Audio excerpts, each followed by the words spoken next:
નમસ્કાર વિદ્યાર્થી મિત્રો, 12મા ધોરણના વિદ્યાર્થીઓ માટે પહેલા ચેપ્ટરનો આજે નવો પોઈન્ટ. પહેલા ચેપ્ટરમાં આપણે એક પોઈન્ટ ભણી ગયા, એક પોર્શન ભણી ગયા. એ પોર્શન એટલે વિદ્યુત બળ, કુલમ બળ. હવે આજે જે નવો પોઈન્ટ છે એ નવો પોઈન્ટ એટલે વિદ્યુત ક્ષેત્ર. વિદ્યુત ક્ષેત્ર એટલે શું? તો વિદ્યુત ક્ષેત્રની સમજૂતી મેળવવા માટે સૌપ્રથમ એક બહુ સિમ્પલ એક્ઝામ્પલ લઈએ. ધારો કે આ એક ચુંબક છે મારી પાસે, તો આ ચુંબકની આસપાસનો એવો અમુક વિસ્તાર હોય કે જે વિસ્તારમાં આ ચુંબકનું ચુંબકીય ક્ષેત્ર અથવા તો ચુંબકીય અસર અસ્તિત્વ ધરાવતી. વિદ્યાર્થી મિત્રો, તમે બધાએ ચુંબક જોયેલું જ છે. ચુંબક વડે કોઈ પણ ધાતુ આકર્ષાય છે, ચુંબક વડે ખીલી આકર્ષાય છે. તો ચુંબકની નજીક અમુક અંતર સુધી ખીલી મૂકતા એ ખીલી ચુંબક વડે આકર્ષાય છે. પરંતુ ચુંબકથી ખૂબ દૂર એ ખીલી મૂકવા જઈએ તો એ ચુંબક વડે ખીલી આકર્ષી શકાતી નથી. એનું કારણ છે કે એ ચુંબકનું ચુંબકત્વ અથવા તો એની ચુંબકીય અસર અમુક મર્યાદિત વિસ્તાર પૂરતી જ હોય છે. તો એ જે મર્યાદિત વિસ્તાર કે જ્યાં ચુંબકનું ચુંબકત્વ અથવા તો ચુંબકીય અસર અસ્તિત્વ ધરાવતી હોય તેને ચુંબકીય ક્ષેત્ર કહેવાય. તે ચુંબકનું એ જ પ્રમાણે કોઈ પણ એક વિદ્યુત ભાર, ધારો કે આ પાછળ એક વિદ્યુત ભાર છે, તો આ વિદ્યુત ભારની આસપાસનો અમુક વિસ્તાર કે જેમાં આ વિદ્યુત ભારની અસર પ્રવર્તતી હોય, અસર હાજર હોય, તે વિસ્તાર એટલે એ વિદ્યુત ભારનું વિદ્યુત ક્ષેત્ર. એટલે કે આ વિદ્યુત ભારથી અમુક થોડાક અંતર સુધી જ બીજો કોઈ વિદ્યુત ભાર મૂકતા તેના ઉપર આકર્ષી કે અપાકર્ષી બળ મેળવી શકાય. પરંતુ જો કોઈ એક વિદ્યુત ભારથી ખૂબ મોટા અંતરે બીજો વિદ્યુત ભાર મૂકવામાં આવે તો બંને વચ્ચેની બળની અસરકારકતા મેળવી શકાતી નથી. એટલે કે તમે એવું કહી શકો કે કોઈ પણ વિદ્યુત ભારની આસપાસનો એવો વિસ્તાર કે જેમાં તે વિદ્યુત ભારની અસરો પ્રવર્તતી હોય તે વિસ્તાર એટલે તે વિદ્યુત ભારનું વિદ્યુત ક્ષેત્ર. એટલે આ વિદ્યુત ક્ષેત્રની ભૌમિતિક સમજૂતી મેળવવા માટે આ એક યામાક્સ પદ્ધતિ, આ યામાક્સ પદ્ધતિના ઉગમ બિંદુ પર એક કેપિટલ ક્યુ વિદ્યુત ભાર રાખેલ છે અને આ કેપિટલ ક્યુ વિદ્યુત ભારથી r જેટલા અંતર અથવા તો r જેટલા સ્થાન સદિશે બીજો એક એકમ વિદ્યુત ભાર સ્મોલ ક્યુ બરાબર 1 કુલમ રાખેલ છે. તો આ સ્મોલ ક્યુ એકમ વિદ્યુત ભાર પર આ કેપિટલ ક્યુ વિદ્યુત ભાર દ્વારા અપાકર્ષી બળ લાગશે. વિદ્યાર્થી મિત્રો, આપણે આગળના વિડીયોમાં કુલમ બળ ભણી ગયા એ જ પ્રમાણે અહીંયા સ્મોલ ક્યુ વિદ્યુત ભાર ઉપર કેપિટલ ક્યુ વિદ્યુત ભાર દ્વારા અપાકર્ષી બળ લાગે. અપાકર્ષી બળ એટલે સ્મોલ ક્યુ વિદ્યુત ભાર દૂર તરફ ભાગે, એટલે દૂર જાય આ બળ. આ સ્થાન સદિશની દિશામાંનો એકમ છે. તો આ એક અંતર થયું કે જેમાં ઉગમ બિંદુ ઉપર કેપિટલ ક્યુ વિદ્યુત ભાર, તેનાથી r જેટલા અંતરે અથવા તો r સ્થાન સદિશે એક સ્મોલ ક્યુ વિદ્યુત ભાર જે એકમ વિદ્યુત ભાર હોય છે 1 કુલમ. તો કેપિટલ ક્યુ દ્વારા સ્મોલ ક્યુ પર લાગતું અપાકર્ષી બળ તમે આ દિશામાં દર્શાવી શકો. આ સ્થાન સદિશની દિશામાંનો એકમ છે.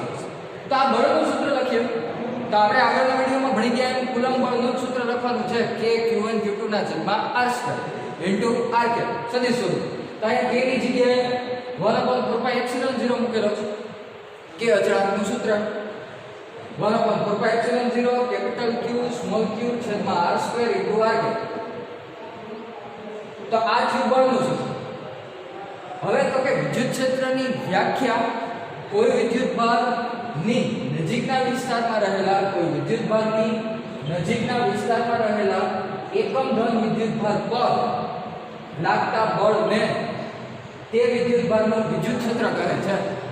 હજી એકવાર વિદ્યાર્થી મિત્રો, કોઈ વિદ્યુત ભારની નજીકના વિસ્તારમાં રહેલા એકમ ધન વિદ્યુત ભાર પર લાગતા બળને તે વિદ્યુત ભારનું વિદ્યુત ક્ષેત્ર કહે છે.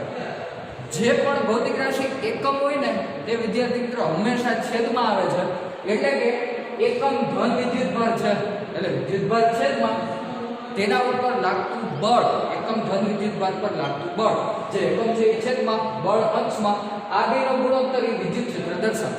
એટલે કે E F/Q. F નું સૂત્ર અહીંથી મૂકી દઈએ તો સ્મોલ q કેન્સલ, તો વિદ્યુત ક્ષેત્રનું સૂત્ર તમે આ રીતના દર્શાવી શકો 1/4π0 કેપિટલ Q છેદમાં r² r. તો આ વિદ્યુત ક્ષેત્રનો કન્સેપ્ટ અને એનું ભૌમિતિક સૂત્ર છે. તો બહુ સરળ વસ્તુ છે કે કોઈ પણ વિદ્યુત ભારની આજુબાજુનો એવો વિસ્તાર કે જે વિસ્તારમાં ઈ વિદ્યુત ભારની અસર પ્રવર્તતી હોય તે વિસ્તાર એટલે તે વિદ્યુત ભારનું વિદ્યુત ક્ષેત્ર. આ સામાન્ય ખ્યાલ છે, જનરલ કન્સેપ્ટ છે. હવે તો કે એનું ભૌમિતિક નિરૂપણ ફિઝિકલ રિપ્રેઝન્ટેશન આ રીતના છે કે કોઈ પણ વિદ્યુત ભારની નજીકના વિસ્તારમાં રહેલા એકમ ધન વિદ્યુત ભાર પર લાગતા બળને તે વિદ્યુત ભારનું વિદ્યુત ક્ષેત્ર કહેવાય. જે ભૌતિક રાશિ એકમ તે છેદમાં એટલે કે Q વિદ્યુત ભાર એકમ છે એ છેદમાં તેના ઉપર લાગતું બળ છે, બળ અંશમાં આવેલો ગુણોત્તર એટલે કેપિટલ Q વિદ્યુત ભારનું વિદ્યુત ક્ષેત્ર. બળનું સૂત્ર મૂકી દો એટલે વિદ્યુત ક્ષેત્રનું સૂત્ર તમે આ રીતના દર્શાવી શકો 1/4π0 કેપિટલ Q/r² r કેપ. તો આ વિદ્યુત ક્ષેત્રનો ભૌમિતિક ખ્યાલ થયો. બીજી એક વસ્તુ આના ઉપરથી તમે F નું સૂત્ર પણ દર્શાવી શકો F = Q × E.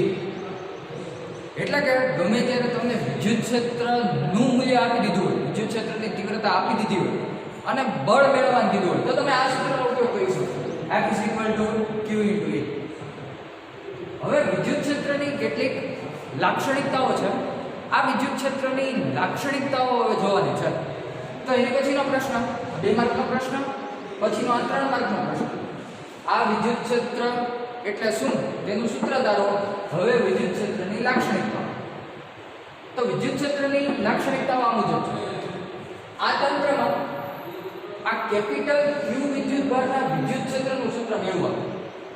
તો જે વિદ્યુત ભારના વિદ્યુત ક્ષેત્રનું સૂત્ર મેળવેલું તે વિદ્યુત ભારને સ્ત્રોત વિદ્યુત ભાર અથવા તો સોર્સ ચાર્જ એવું કહેવામાં આવે છે. એટલે કે આ કેપિટલ Q વિદ્યુત ભારનું વિદ્યુત ક્ષેત્ર દર્શાવેલ છે માટે કેપિટલ Q વિદ્યુત ભારને સોર્સ ચાર્જ અથવા તો સ્ત્રોત વિદ્યુત ભાર કહેવાય છે.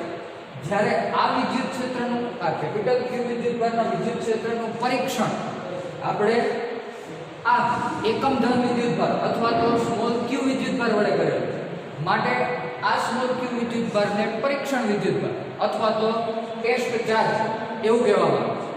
તો આ છે પહેલી લાક્ષણિકતા.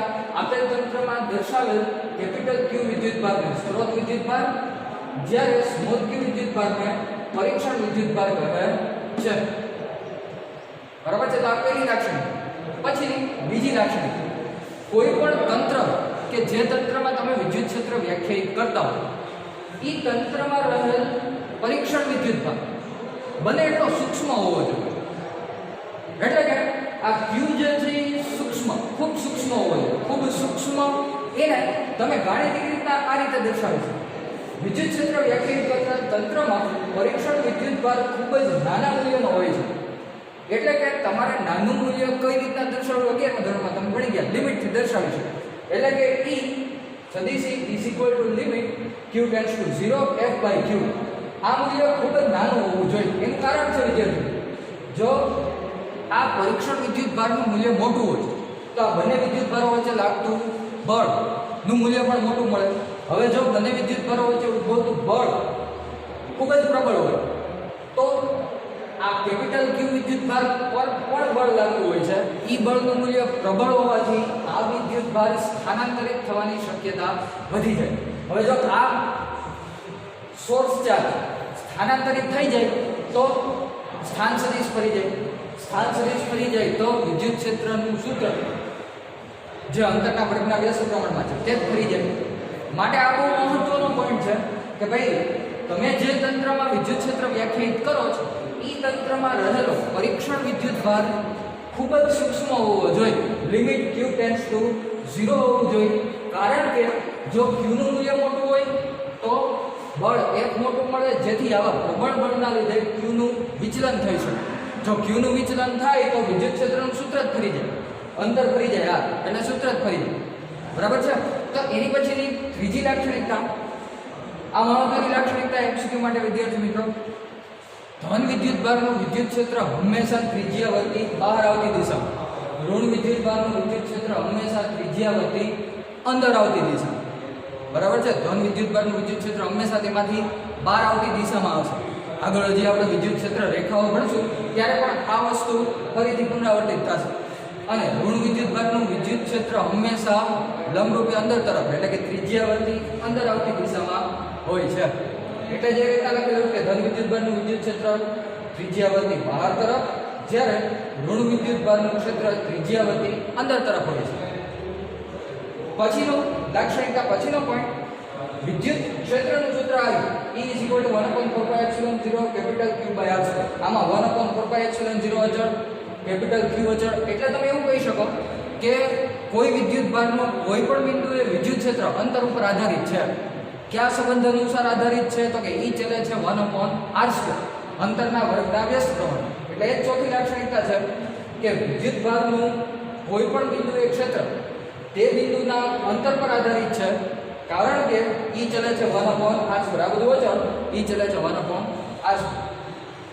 છેલ્લી એક લાક્ષણિકતા કે વિદ્યુત ક્ષેત્ર પોતે સદિશ રાશિ, જો આપણે સદિશ દર્શાવેલું તે પોતે સદિશ રાશિ છે એટલે એની દિશા હોય તો કોઈ પણ વિદ્યુતભારના વિદ્યુત ક્ષેત્રની દિશા હંમેશા પરીક્ષણ વિદ્યુતભાર પર લાગતા બળની દિશામાં હોય છે. એટલે કે તમારે આ કેપિટલ Q વિદ્યુતભારના વિદ્યુત ક્ષેત્રની દિશા મેળવવી હોય તો આ તંત્રમાં જે પરીક્ષણ વિદ્યુતભાર છે એ પરીક્ષણ વિદ્યુતભાર પર લાગતા બળની દિશામાં વિદ્યુત ક્ષેત્રની દિશા હોય. એટલે કે આ કેપિટલ Q વિદ્યુતભારનું વિદ્યુત ક્ષેત્ર બળની દિશામાં આ રીતે દર્શાવી શકાય. તો આ જે દર્શાવે છે એ કેપિટલ Q વિદ્યુતભારનું વિદ્યુત ક્ષેત્રની દિશા દર્શાવે. તો આ વસ્તુ હંમેશા ધ્યાનમાં રાખવાની કે વિદ્યુત ક્ષેત્રની દિશા કોઈ પણ પરીક્ષણ વિદ્યુતભાર પર લાગતા બળની દિશામાં અથવા તો સિમ્પલ વિદ્યુત ક્ષેત્રની દિશા બળની દિશામાં હોય છે. વિદ્યુત ક્ષેત્રનો એકમ તમે આના ઉપરથી લખી શકો છો. બળનો એકમ ન્યૂટન, વિદ્યુતભારનો એકમ કુલમ, એટલે વિદ્યુત ક્ષેત્રનો એકમ ન્યૂટન/કુલમ દર્શાવી શકાય છે. તો આ એક મહત્વનો પોઈન્ટ છે વિદ્યુત ક્ષેત્ર, વિદ્યુત ક્ષેત્રનો ભૌમિતિક ખ્યાલ અને એની લાક્ષણિકતા. લાક્ષણિકતાઓ બહુ સરળ છે, ફટાફટ એકવાર એનું રિવિઝન કરાવી દઉં. કેપિટલ Q સ્ત્રોત વિદ્યુતભાર, સોર્સ ચાર્જ, સ્મોલ q પરીક્ષણ વિદ્યુતભાર, ટેસ્ટ ચાર્જ. આ પહેલી લાક્ષણિકતા. બીજી લાક્ષણિકતામાં તો કે પરીક્ષણ વિદ્યુતભાર હંમેશા સૂક્ષ્મ Q → 0, કારણ કે આ મોટો હોય તો બળ વધી જાય તો સોર્સ ચાર્જ જે છે એનું વિચલન થઈ શકે. ત્યારબાદ ધન વિદ્યુતભારનું વિદ્યુત ક્ષેત્ર બહાર આવતી દિશામાં, ઋણ વિદ્યુતભારનું વિદ્યુત ક્ષેત્ર અંદર આવતી દિશામાં, અને એની પછી વિદ્યુત ભારનો કોઈ પણ બિંદુએ વિદ્યુત ક્ષેત્ર અંતરના વર્ગના વ્યસ્ત પ્રમાણમાં હોય છે. એટલે કે વિદ્યુત ક્ષેત્ર અંતર પર આધારિત હોય છે. કોઈ પણ વિદ્યુત ભારનું વિદ્યુત ક્ષેત્ર હંમેશા બળની દિશામાં હોય છે. વિદ્યુત ક્ષેત્રનો એકમ ન્યૂટન/કુલમ. તો વિદ્યાર્થી મિત્રો, આજના હોમવર્કમાં બે પ્રશ્ન. એક, વિદ્યુત ક્ષેત્ર એટલે શું? વિદ્યુત ક્ષેત્રનું સૂત્ર મેળવો. અહીંયા સુધી આ એક પ્રશ્ન. પછી 3 માર્કનો બીજો પ્રશ્ન, વિદ્યુત ક્ષેત્રની લાક્ષણિકતાઓ. આ જે 5 લાક્ષણિકતાઓ દર્શાવેલી છે એ વિદ્યુત ક્ષેત્રની આ 5 લાક્ષણિકતાઓ. તો આજના હોમવર્કમાં આ બે પ્રશ્નો છે. હવે નેક્સ્ટ વિડીયોમાં અને પછીના લેક્ચરમાં આપણે વિદ્યુત ક્ષેત્ર ઉપર આધારિત અથવા તો વિદ્યુત ક્ષેત્રનું નિરૂપણ તમે જેના વડે કરી શકો તે વિદ્યુત ક્ષેત્ર રેખાઓ એની લાક્ષણિકતાઓ જોઈશું. Stay at home, stay safe. Thank you.